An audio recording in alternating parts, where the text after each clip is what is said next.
Assalamualaikum warahmatullahi wabarakatuh, Bang Dullah. Waalaikumsalam warahmatullahi wabarakatuh. Apa kabar? Sehat selalu, Bang Dullah. Alhamdulillah Pagi ini ya sehat lepas ya. bulan Ya, ya. Syawal.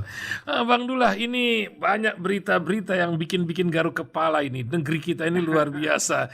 Karena ada sebuah, saya khawatir ini jadi jurisprudensi ya, ketika AKBP Brotoseno dengan alasan prestasi, walaupun sudah diketok 5 tahun, dijalankan 3 tahun lebih, dia tetap bertugas sebagai polisi. Ini antara prestasi dan integritas ini macam mana gitu, Bang Dullah.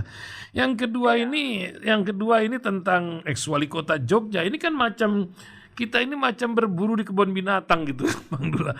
Katanya ini luar biasa, sana wali kota, wah rame lagi terusnya, belum lagi urusan Komnas HAM dan ada indikasi persatuan Indonesia yang dalam bahaya. Mungkin dalam waktu sebelum Bang Dullah berangkat ini bisa diberikan sebuah pencerahan lah buat pendengar kita di seluruh jagat raya ini, Bang. Silakan, Bang Dullah. Ya, pertama soal Brotoseno ini kan sudah 2 kali melakukan pelanggaran. Satu kali itu ketika di KPK dan itu kemudian diberhentikan dengan cara dikembalikan ke instansi asal. Nah, itu karena persoalan yang sebenarnya bisa dipahami kalau di masyarakat, tapi kalau di KPK itu kan memperkenalkan istilah zero tolerance. Jadi toleransi itu 0%. Nah, dia melakukan hubungan asmara dengan salah seorang yang merupakan pasien dari KPK dan kemudian dijatuhi sanksi, dikembalikan ke instansinya. Nah, satu. Yang kedua, sekarang ini yang sudah di instansi kepolisian, kemudian sudah dijatuhi vonis oleh pengadilan, tetapi kemudian tidak dipecat, itu memang luar biasa. Andai kata misalnya dia bukan polisi, lantas kemudian polisi memaafkan karena bla bla bla, itu bisa dipahami. Tapi justru karena dia polisi yang seharusnya di dalam sistem hukum kita itu ada pemberatan. Jadi kalau saya biasa katakan, kalau di KPK itu orang melakukan korupsi, katakan sekian ratus miliar, dijatuhi hukum yang katakan 6 tahun penjara. Kalau orang KPK yang melakukan hal yang sama, maka itu ditambah 1/3 hukumannya, pemberatan. Jadi berarti 8 tahun. Ya. Jadi penegak hukum yang bertanggung jawab untuk menegakkan hukum, kalau melakukan pelanggaran pidana, apalagi sudah dijatuhi hukuman, itu harus ada pemberatan. Bukan kemudian dimaafkan atau di alasan bahwa dia berprestasi. Soal prestasi, itu soal lain. Misalnya, kalau untuk instansi pemerintah, lembaga negara, prestasinya itu antara lain adalah apa yang disebut dengan wajar tanpa pengecualian, WTP. Nah, WTP itu biasa diberikan baik oleh BPKP ataupun BPK. Artinya rekomendasi dari BPKP, kemudian BPK keluarkan WTP wajar tanpa pengecualian. Nah, tapi ternyata beberapa, katakan yang bulan Ramadan kemarin Bupati Kabupaten Bogor itu ditangkap juga oleh KPK karena ada proses untuk bagaimana menyuap agar supaya dapat status WTP. Jadi provinsi, kabupaten, daerah atau kementerian WTP itu tidak dijaminan bahwa kemudian tidak terjadi korupsi. Nah, oleh karena itu orang berprestasi tidak berarti bahwa kemudian dimaafkan kalau dia melakukan pelanggaran atau kesalahan. Tidak bisa seperti itu. Jadi hukum tetap saja ditegakkan. Kenapa?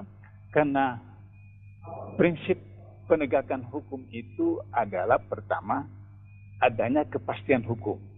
Jadi kalau misalnya dia tidak dipecat dari kepolisian, maka undang-undang ASN, undang-undang kepegawaian, undang-undang Polri tentang bagaimana penegakan hukum terhadap seorang anggota Polri yang melanggar undang-undang ASN, yang melanggar undang-undang Polri, dan seterusnya itu tidak ditegakkan, maka kemudian orang yang lain, polisi atau yang lain itu akan melakukan pelanggaran yang sama atau bahkan lebih dari itu. Alasannya karena sudah ada presiden buruk di mana seseorang dijatuhi hukuman oleh pengadilan negeri tapi tidak dipecat seperti itu. Satu. Yang kedua, kalau misalnya dianggap itu prestasi, dalam sejarah Islam itu kita kenal tentang Khalid bin Walid. Khalid bin Walid itu luar biasa prestasinya tidak ada satu peperangan yang dia pimpin yang tidak menang. Tapi kemudian pada waktu satu peperangan yang sedang dia pimpin, tiba-tiba ada surat perintah dari Khalifah Umar Ibn Khattab untuk memecat dia dari jabatan sebagai panglima. Maka kemudian dia mundur, kemudian dia menjadi bawahan, jadi prajurit biasa dan dipimpin oleh panglima yang baru. Dia punya anak buah yang mendukung dia semua itu protes, kenapa Anda tidak protes kepada Khalifah dan seterusnya. Maka kemudian kata Khalid bin Walid, saya berperang bukan untuk Umar Ibn Khattab, saya berperang untuk Allah. Maka kemudian karena dia dipecat, dipanggil menghadap, maka kemudian Khalid bin Walid datang menghadap Khalifah Umar Ibn Khattab.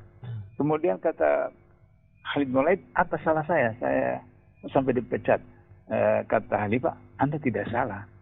Anda tidak buat salah. Loh, kalau saya tidak salah, kenapa saya dipecat?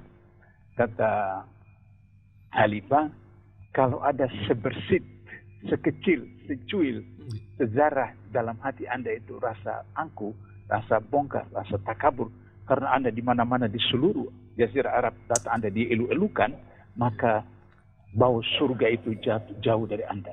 Jadi dalam Islam itu yang disampaikan Umar bin Khattab itu, orang tidak boleh sombong, takabur dengan prestasi dia, yang itu kemudian membuat dia jauh dari bau surga. Ketika Khalid mendengar itu, bahwa itu adalah hadis dari Rasulullah, kemudian Khalid memeluk Umar, kemudian mengatakan, Masya Allah, Anda betul-betul pemimpin, Anda betul-betul sahabat saya. Jadi kalau misalnya Polri itu memahami konsep bagaimana penegakan hukum, yang kalau orang akan mengatakan, lah Pak Abdullah, kan ini Indonesia bukan negara Islam. Loh, saya sudah sering katakan bahwa Indonesia bukan negara Islam, tapi Indonesia itu negara tauhid, karena pasal 29 ayat 1 itu menyebutkan negara berdasarkan atas ketuhanan yang Maha Esa. Ayat 2 mengatakan negara menjamin setiap warga negara memeluk agama dan melaksanakan agama dan ajaran kepercayaan itu. Berarti bahwa sila pertama ketuhanan yang Maha Esa menunjukkan bahwa semua peraturan, kebijakan, undang-undang, tingkah laku instansi pemerintah, lembaga negara, masyarakat, pribadi, rumah tangga harus tidak bisa bertentangan dengan ajaran agamanya, yang Islam, yang Yahudi, yang Nasrani, yang Hindu, yang Buddha. Nah, oleh karena itu maka ini sangat berbahaya kalau polisi tetap membiarkan dan tanpa dipecat atau disorsi dan seterusnya. Itu persoalan yang pertama. Persoalan yang kedua, kasus mantan wali kota Jogja. Jadi saya cuma agak merasa miris itu adalah kalau mantan wali kota di Jogja ditangkap, terus kemudian Harun Masiku yang sudah lebih setahun itu tidak ditangkap. Loh, terus KPK sebenarnya metode pemberantasan korupsi, metode penegakan hukum itu metode apa? Apakah berdasarkan selera dari atasan atau selera dari luar, instruksi dari luar, misalnya karena di KPK yang berkuasa itu opung, yaitu ketua dewan pengawas, terus di luar pemerintahan yaitu di kabinet yang berkuasa juga opung, sehingga opung dengan opung berkoordinasi, berkonsultasi, berkomunikasi, lantas kemudian siapa yang ditangkap, siapa yang tidak ditangkap itu berdasarkan keinginan dua opung. Ini kan sangat berbahaya sekali. Sehingga akhirnya KPK kemudian akan mendapat cibiran. Saya khawatir teman-teman di KPK khususnya pimpinan menganggap kita kan berprestasi, tangkap ini, tangkap. Tapi kemudian masyarakat juga akan kemudian semacam mencibir, ngeledek lah. Kalau misalnya mantan wali kota itu ditangkap cuma sekian miliar atau sekian ratus juta, terus Harun Masiku yang itu punya kasus yang luar biasa berhubungan dengan pelaksana pemilu, yaitu KPU, lantas kemudian tidak ditangkap. Dan ini berarti bahwa KPK bukan lagi sebagai lembaga penegak hukum, tapi lembaga politik. Dan ini berbahaya sekali. Nah, oleh karena itu, maka dalam penegakan hukum tadi itu, saya katakan pertama itu adalah kepastian hukum, yang kedua adalah tegaknya keadilan. Jadi kalau wali kota Bogor, Bupati Kabupaten Bogor, wali kota Jogja, terus siapa lagi ditangkap, kemudian kasus penyuapan, kasus sogon, gratifikasi. Terus kemudian kalau Harun Masiku juga melakukan hal yang sama karena penyuapan juga seperti itu, tidak ditahan, tidak ditangkap. Lantas kemudian apa yang kita mau sebut tentang keadilan dalam penegakan hukum? Maka kemudian orang KPK mungkin akan mengatakan, ya sekarang kita tidak temukan di mana tempatnya. Nah kalau begitu, bagaimana KPK bisa menangkap Bupati Bogor, kemudian Wali Kota Jogja dan lain-lain itu dengan instrumen alat penyadapan dan segala macam instrumen-instrumen, terus kenapa tidak bisa diterapkan terhadap Harun Masiku? Katakanlah misalnya, dia di luar negeri, kenapa tidak bisa menggunakan dunia internasional, yaitu ada kerjasama dengan Kapolri, dengan Polri dan seterusnya untuk kerjasama. Nah, ini maka kemudian apa yang disebut dengan tegaknya keadilan tidak berlaku oleh KPK karena si A ditangkap, si B tidak tangkap, padahal sama-sama punya kasus korupsi, mungkin pasalnya juga sama karena penyuapan atau gratifikasi dan seterusnya. Yang ketiga, tujuan hukum itu adalah manfaat rakyat, kemaslahatan rakyat, manfaat rakyat, yaitu bahwa dengan terjadinya kepastian hukum, kemudian adanya penegakan keadilan, rakyat akan memperoleh manfaat. Apakah itu manfaatnya? Misalnya dengan berkurang korupsi, maka APBN tetap besar, APBD tetap besar, maka pembangunan infrastruktur, kemudian tingkat kesejahteraan pegawai, tingkat kesejahteraan karyawan, harga barang turun dan seterusnya, maka rakyat akan mendapatkan manfaatnya daripada penegakan hukum itu. Nah, jadi saya menyarankan kepada pimpinan KPK dan seterusnya, kerjasamalah kalau misalnya Presiden betul-betul serius mau menegakkan hukum, memberantas korupsi, Presiden perintahkan kepada Kapolri, Kapolri kemudian perintahkan, ada banyak kerjasama dengan KPK melalui dunia internasional. Saya kira tidak sampai 3 bulan itu bisa ditangkap Harun Masiku, sehingga dengan demikian tangkap wali kota, tangkap apa segala macam itu akan berkurang karena Harun Masiku yang dianggap sebagai jagoan selama hampir 2 tahun ini sudah ditangkap. Yang ketiga soal persatuan yang disebutkan oleh Ketua Umum Nasdem Surya Paloh. Saya membaca dan mendengar selintas. Surya Paloh ini ahistoris, tidak membaca sejarah. Bagaimana lahirnya itu Pancasila, lahirnya itu Undang-Undang Dasar 45 dan seterusnya. Sehingga kemudian dia tidak memahami kalau keputusan kami Pancasila, saya Pancasila. Itu yang bagaimana? Kalau kami Pancasila, saya Pancasila, mari kita lihat urutan. Sila pertama, ketuhanan yang Maha Esa. Berarti setiap orang partai anggota Demokrat, setiap orang anggota PDIP, setiap orang anggota partai apa saja itu, dia agamanya Islam, rajin ke masjid, rajin ke musola, rajin sholat, saum Ramadan, kemudian melakukan zakat dan seterusnya. Tapi kemudian disebutkan bahwa kalau orang yang rajin sholat itu adalah kardun, orang yang rajin sholat itu teroris, orang yang kemudian menggunakan pakaian yang sesuai dengan menutup aurat, seperti itu disebut kardun dan seterusnya. Tapi kalau misalnya suster yang dari agama lain menggunakan pakaian yang seakan-akan menutup aurat, tidak disebut teroris dan seterusnya. Tapi kalau Islam dianggap sebagai teroris. Jadi sila pertama itu yang kemudian menurunkan apa yang disebut dengan kemanusiaan yang adil dan beradab. Nah, adil dan beradab menurut Ketua Partai Nasdem itu, adil itu hanya memberikan kelebihan kepada pemerintah, pada penguasa, tapi kemudian melakukan apa saja seenaknya, menangkap orang, mencurangi orang dan seterusnya, apa segala macam. Apa itu adil?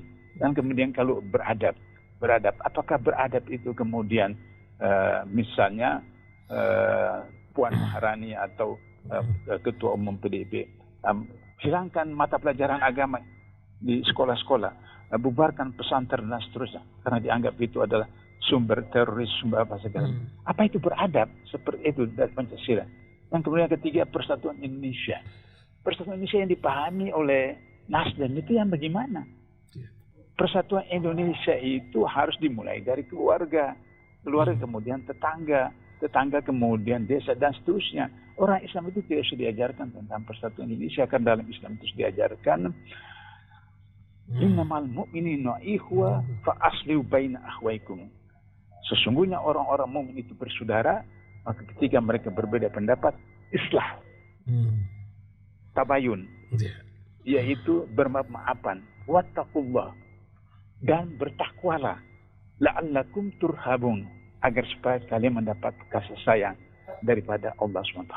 Jadi aplikasinya maka kemudian kata Rasulullah, suami istri sekalipun, bapak dengan anak sekalipun, ibu dengan anak, teman dengan teman, tetangga-tetangga, tidak boleh berantem, tidak boleh begaduh, tidak boleh tidak ngomong selama lebih dari 3 hari. Nah, setelah 3 hari itu suami istri bersama itu harus rujuk, harus damai, harus macam.